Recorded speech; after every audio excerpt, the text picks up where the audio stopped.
जिठानी की दुकान। कंगना और पायल गोयल परिवार की बहू थी।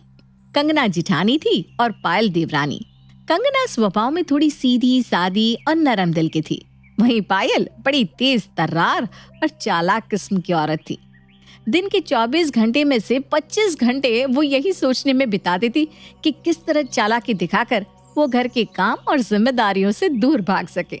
एक दिन, अरे पायल, कल जब तुम बाजार जा रही थी तो मैंने तुम्हें कहा था ना कि बाजार से लौटते समय माँ जी के लिए एक शॉल लेते आना। बहुत ठंड पड़ रही है और माँ जी का शॉल बिल्कुल बेकार हो गया है, फिर तुम लेकर क्यों नहीं आई? बड़ी चालाक है भाभी आप। जब भी खर्च करने की बारी आती है बड़ी चालाकी से आप बाजी को मेरी तरफ घुमा देती हैं, और जब माँ जी के सामने नंबर बढ़ाने का मौका होता है तो लपक कर आप उनकी आज्ञाकारी बहू बन जाती हैं। क्यों, ठीक कहा ना? अरे बताओ तो, मैंने ऐसा कब किया पायल? और माँ जी कोई मेरे अकेले की सास नहीं है। तुम्हें माँ जी की सेवा करने से किसने रोका है? जितना मन करे उतनी सेवा करो और खूब नंबर बटोरो, लेकिन तुम्हें तो हाथ पैर हिले बिना ही 5 उंगलियां घी में और सर कढ़ाई में चाहिए। और तुम्हारे कहने का मतलब क्या है, हाँ? कि जब भी खर्च की बात आती है तो मैं खर्च को तुम्हारी ओर टाल देती हूँ। बताओ तो जरा, आखिर कब मैंने माँ जी के ऊपर खर्च करने से अपना हाथ पीछे खींचा है? अभी पिछले महीने ही मैंने उनके लिए नया चश्मा बनवाया है, और मैंने कोई एहसान नहीं किया, ना मैं कोई एहसान जता रही हूँ। मैं बस तुम्हारी बात का जवाब दे रही हूँ। इसलिए आगे से मुझसे कुछ भी कहने से पहले ना 2 बार सोच लेना, क्योंकि ना मैं किसी से गलत बात कहती हूँ और ना ही गलत बर्दाश्त करती हूँ। कंगना देवरानी पायल को बातें सुनाने के बाद अपने कमरे में चली गई थी। दरअसल पायल का स्वभाव ही ऐसा था, जहाँ सासू माँ के ऊपर पैसे खर्च करने की या उनकी सेवा करने की बात आती, वो झट से दाएं बाएं हो जाती। लगता है अब इस समस्या का कोई स्थायी समाधान ढूंढना पड़ेगा। आज तक तो कंगना भाभी गूंगी गाय बनकर सब कुछ सह रही थी, कभी कुछ नहीं बोलती थी, लेकिन आज तो उन्होंने भी अपना मुंह खोलकर ये साफ कर दिया है कि अब ये सब बर्दाश्त नहीं करेंगी। ऐसा क्या करूं कि मुझे इन सब से परमानेंट छुटकारा मिल जाए?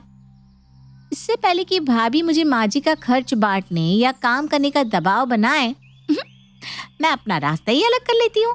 ना रहेगा बांस और ना बजेगी बांसुरी। सुनिए जी, आखिर कब तक हम एक कमरे में रहकर गुजारा करते रहेंगे? ऊपर का पूरा फ्लोर किराए पर देकर हम लोग यहाँ एक कमरे में गुजारा कर रहे हैं। अरे अब बच्चे भी बड़े हो रहे हैं, आखिर कब तक ऐसे ही चलता रहेगा? बस बहुत हो गया जी। अब मैं ना माँ जी से बात करके ऊपर का फ्लोर हमें देने के बारे में कह कर रहूंगी। भाभी को रहना है तो वो रहे एक कमरे में, लेकिन अब मेरा गुजारा एक कमरे में नहीं होता।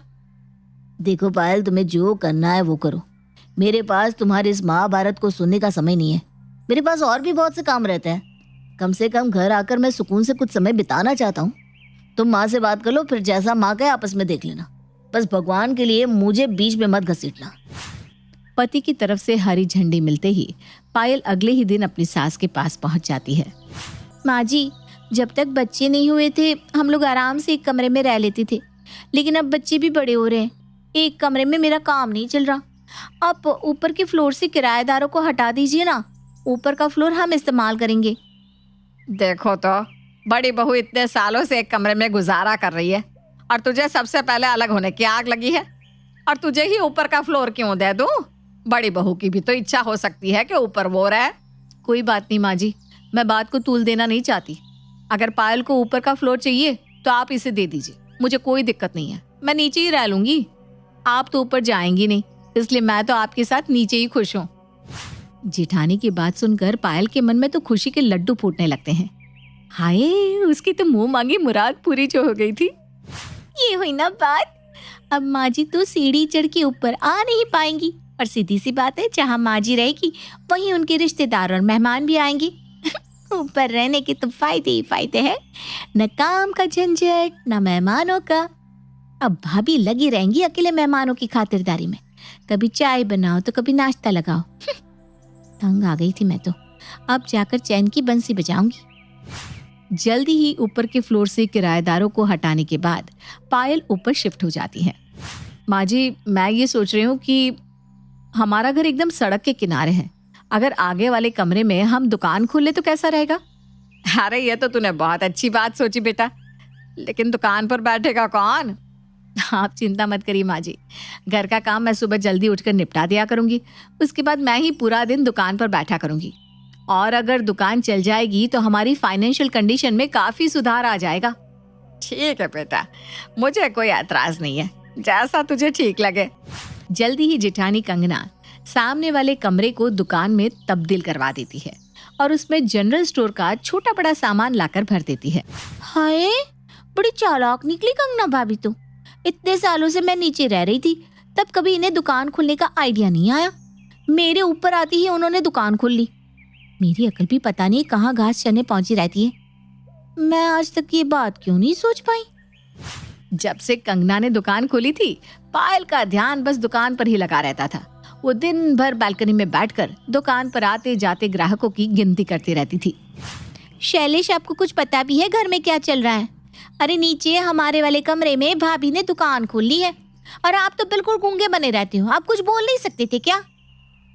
पायल, दुकान तो मुझे भी दिखाई दे रही है, लेकिन उनके दुकान खोलने से तुम्हें क्या दिक्कत है, बताओगी जरा? अरे मेरे भोलेनाथ, वो हमारा कमरा है और मुनाफा कौन कमा रहा है? आपके भैया। अब आया कुछ समझ में? ज्यादा दिमाग मत चलाया करो पायल। जब तुमने अपनी खुशी से नीचे का फ्लोर भाभी को दिया है, तो अब किस अधिकार से तुम उनसे सवाल करोगी? अरे अब तो वो उनका घर है, वो जहाँ चाहे दुकान खोले, जहाँ चाहे गोदाम बनाए। हम उनसे सवाल पूछने वाले होते कौन है? मुझे पता था तुमसे कुछ ना हो पाएगा। अरे पता है मुझे, बहुत काबिल वकील हो तुम, लेकिन ये अपनी वकालत ना जाकर कोर्ट में दिखाया करो। हर जगह सही और गलत बताने की जरूरत नहीं होती है। आपको कुछ पता भी है कितनी कमाई हो रही है उनकी? पिछले 1 महीने से मैं देख रही हूँ, इतने ग्राहक आ रहे हैं कि समझो एक आता है तो दूसरा जाता है। अब खुद सोच लो कितनी कमाई होगी भाभी की। देखो पायल, तुम्हारे पास फिजूल टाइम है तो तुम करती रहो खाली बैठकर गिनती। तुमसे बातों में ना कोई नहीं जीत सकता। मेरे लिए तुम्हारी बातें समझ से परे है। जो करना है कर लो यार, मुझे बख्श दो प्लीज। मम्मी, चाची दिन भर बालकनी में बैठकर हमारी दुकान को घुरती रहती है, पता नहीं क्या हिसाब लगाती है। अरे बेटा, बालकनी में बैठकर चाची दिन भर यही गिनती करती है कि कितने लोग दुकान पर सामान खरीदने आए हैं। तेरी चाची की रग रग से वाकिफ हूं मैं। अब तू देख मेरा कमाल। कंगना जाकर सास के कानों में कुछ कहती है और फिर जोर से आवाज लगाकर सास से बातें करने लगती है। माँ जी, गुड्डू के पापा अंदर आए हैं क्या? नहीं तो क्या हुआ? अरे माँ जी, दुकान बढ़ाने का समय हो रहा है। मैंने कितनी बार कहा कि दुकान बढ़ाने के समय कहीं मत जाया करो। अब ये गल्ला नोटों से भरा हुआ है, कौन गिनेगा इन्हें? अरे बेटा छोड़ देना, कल गिन लेना, 2 दिन का एक साथ। अरे माँ जी, अगर आज का गल्ला साफ नहीं किया ना तो कल तक इस पे पैसे रखने को जगह भी नहीं बचेगी। अब फोन लगाइए ना कि आ जाए। कंगना की चाल सफल हो गई थी और उसकी आवाज ठीक जगह पर, यानी कि उसकी देवरानी की कानों तक पहुंच गई थी। देखा, मुझे लग ही रहा था कि ये नोटों में खेल रही हैं। भाभी तो रोज गड्डी भर भर के नोट कमा रही हैं और एक दुकान क्या खोल ली, इनके तो दिन ही बदल गए। वैसे भाभी बहुत सीधी सादी है। अगर किसी तरह वो मेरा कमरा मुझे वापस देने को तैयार हो जाए तो मजा ही आ जाए। मैं कल ही जाकर रोने धोने का नाटक करती हूँ और अपना कमरा उनसे वापस मांग लेती हूँ। अगले दिन, मुझे माफ कर दो भाभी। ऊपर जाने के बाद मुझे समझ में आया कि वहां जाकर मैं कितनी अकेली हो गई हूँ। मुझे ना हर वक्त आपकी और माँ जी की याद सताती रहती है। आपकी देवरानी को छोटी बहन समझकर माफ कर दो ना भाभी। और फिर से मुझे मेरा कमरा वापस कर दो ना भाभी। प्यारी देवरानी, तुम्हारी सारी चाल मैं बहुत अच्छी तरह समझ रही हूँ। मुझे पूरा यकीन था कि तुम वापस जरूर आओगी, लेकिन मैंने भी कोई कच्ची गोलियां नहीं खेली। अब तुम्हारी चालों में मैं इतनी आसानी से फंसने वाली नहीं हूँ। पायल बेटा देख, हम मानते हैं कि तुझे जरूर हम लोगों की याद आ रही होगी, लेकिन तेरी बात भी तो ठीक है ना बेटा। एक कमरे में अब तुम्हारा गुजारा कहाँ होता होगा। जा बेटा जा, तू अपने फ्लोर पर ना आराम से रह। माफी चाहिए ना तुझे, जा, हमने माफ कर दिया बस। नहीं नहीं नहीं माँ जी, जब तक आप मुझे मेरा कमरा वापस नहीं देंगे मुझे यही लगेगा कि आपने मुझे माफ नहीं किया। देखो पायल, मैं अच्छी तरह जानती हूँ कि तुम अपना कमरा क्यों वापस मांग रही हो, क्योंकि तुम्हारे कमरे में मैंने दुकान जो खोल ली है, ठीक कहा ना? ये जो तुम्हारा प्यार गंगा जमुना बनकर बह रहा है ना, वो भी सिर्फ इसलिए क्योंकि मेरी दुकान अच्छी चल रही है और इसलिए तुम्हें लग रहा है कि अगर तुम्हारा कमरा तुम्हें वापस मिल जाए तो ये दुकान तुम्हारी हो जाएगी। ठीक कहा ना मैंने मेरी प्यारी प्यारी भोली भाली देवरानी?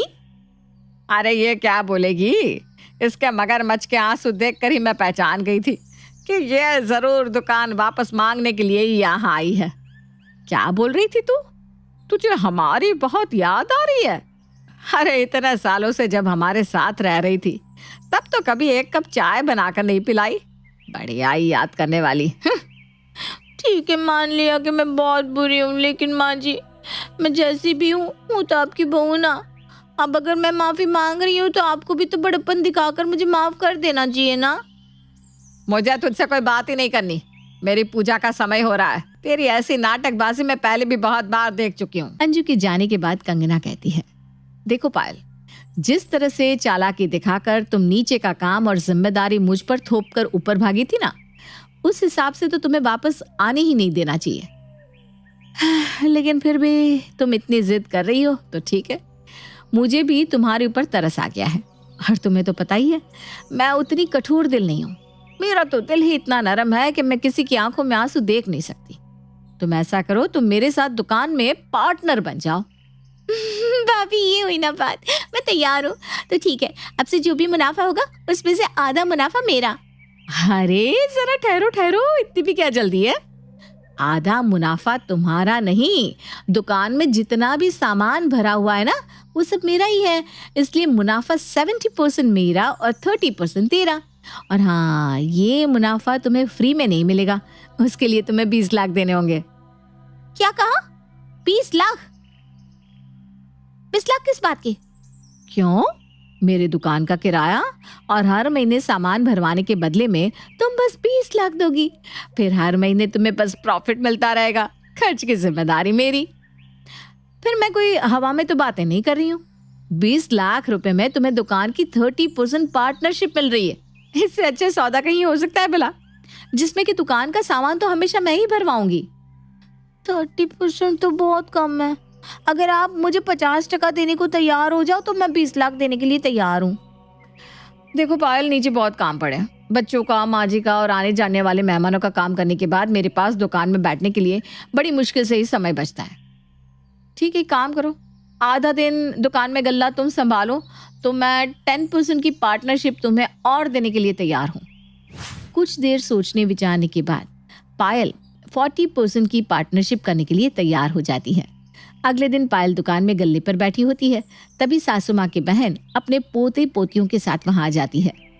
नमस्ते मौसी जी, कैसी हैं आप? नमस्ते बेटा, मैं तो बहुत अच्छी हूँ। अरे वाह भाई, तेरी दुकान तो बहुत अच्छी लग रही है। बड़ी वैरायटी का सामान रखा हुआ है स्टोर में। अच्छा ये बिस्कुट तो निकालना जरा। कौन सा वाला? ये क्रीम बिस्किट, ये लीजिए। ऐसा कर, ये बिस्कुट अंदर कंगना के पास पहुंचा देना।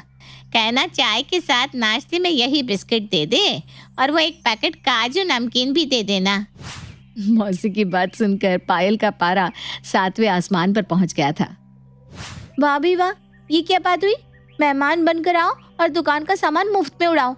ऐसे तो हमारी दुकान चल चुकी। पता नहीं माँ जी ऐसे रिश्तेदारों को मुंह क्यों लगाती है।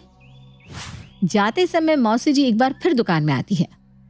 पिंकी, गट्टू, लो बेटा ये चाची की तरफ से टॉफी खोलो। अच्छा ऐसा करो, किंडर जॉय ले लो, बहुत पसंद है ना तुम दोनों को। और यहाँ तो घर की सी बात है, क्यों बेटा?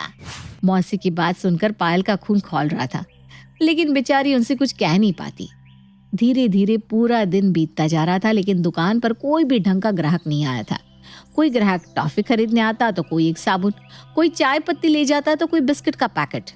रात होते होते पायल दुकान पर हुई माथा पच्ची के कारण थक कर बिल्कुल पस्त हो गई थी। भाभी आइए गल्ला खोलिए, देखिए आज कितने का गल्ला हुआ। कंगना जाकर गल्ला खोलती है तो उसमें से बस 2000 रुपए निकलते हैं। जितना सामान आज पूरे दिन में बिका उसमें से 1500 तो उसकी लागत ही थी। 500 रुपए का मुनाफा है, 500 का 40% हुआ 200। ये लो तुम्हारे 200 रुपए आज का प्रॉफिट। क्या 200 रुपए? पूरे दिन ग्राहकों के साथ दिमाग खपाने के पास 200 का ही प्रॉफिट मिला है। अरे ये तो एक कॉमन सी बात है ना पायल, जो सामान तुम बेच रही हो उसकी लागत भी तो घटाई जाएगी ना, पूरा पैसा प्रॉफिट थोड़ी ना होता है। लेकिन आप तो गले से कड्डियाँ लेकर जाती थी, उसका क्या? अरे वो तो हम अपनी तरफ से गले में 15,000 रुपए रखते हैं ताकि गल्ला कभी खाली ना रहे। जेठानी की बात सुनकर पायल ने अपना सर पीट लिया था। खैर अब तो कुछ किया भी नहीं जा सकता था। उसने तो कंगना के साथ एफिडेविट साइन किया हुआ था। अब वो चाहकर भी अपनी बात से पलट नहीं सकती थी। अगले कुछ दिनों तक जब पायल दुकान पर आकर बैठती है तो उसे दिन भर दुकान की तरफ आते ग्राहकों का राज भी पता चल जाता है। घर के सामने से गुजरते सासू माँ के परिचित लोग उन्हें वहां कुर्सी पर बैठे देखकर उनसे आकर बात करते और कोई 10-20 रुपए का सामान लेकर चलते बनते। अरे बहन जी, आपने खोली है क्या ये दुकान? हाँ बहन जी, अपनी ही समझो, बड़ी बहू ने खोली है। आपको भी किसी सामान की जरूरत हो तो जरूर आना हमारी दुकान पर, सब सामान सस्ते में मिल जाएगा। अच्छा तो ला बेटा 250 ग्राम सूजी तोल दे, आज हलवाई बना लेंगे आपकी दुकान की खुशी में। अच्छा बेटा ऐसा करना, लिख लेना। वो क्या है ना, मैं तो ऐसे ही मिलने चली आई थी, पैसे लेकर नहीं आई हूँ ना। शीला के जाने के बाद मम्मी जी वो पैसे तो दे देंगी ना? अब 250 ग्राम सूजी के पैसे मांगने कौन इनके घर जाएगा? लगता है ये भी मुफ्त में ही चला गया। तभी एक और ग्राहक दुकान पर आता है। बासमती चावल कितने रुपए के हैं? 80 रुपए की। दिखाओ जरा कैसे हैं। पायल चावल निकाल कर दिखाती है। चावल तो खास नहीं लग रहा, खुशबू भी नहीं है। अरे पीछे दुकान पर 70 में मिल रहा है, रहने दो आप। बेचारी पायल पूरा दिन दुकान पर बिताती और बदले में उसे मिल रहा था सिर्फ 200 या 250 रुपए। एक हफ्ता दुकान पर बैठने के बाद पायल की हिम्मत जवाब दे गई थी और उसने दुकान पर आने के नाम से हाथ जोड़ लिए थे। अरे भाभी मुझसे नहीं हो पाएगा, आप मुझे 30% ही दे देना, लेकिन दुकान पर तो आप ही बैठो। अगर मैंने एक हफ्ता और दुकान चलाई ना तो मैं पागल हो जाऊंगी। अरे दिन भर में कम से कम 100 लोग ऐसे आते हैं जो चीजों का सिर्फ दाम पूछकर चले जाते हैं, उन्हें 1 रुपए का सामान नहीं खरीदना होता। और आधे लोग एक माचिस या 2 रुपए वाला शैम्पू का पाउच लेकर जाते हैं। अरे क्या बिक्री होगी, क्या मुनाफा होगा इस चवन्नी छाप चीजों में। देवरानी के मैदान छोड़कर भागने के बाद जेठानी कंगना अपनी दुकान पहले की तरह ही संभालने लगती है और जितनी भी कमाई उसे होती है उसी में संतुष्टि से अपना घर चलाती रहती है।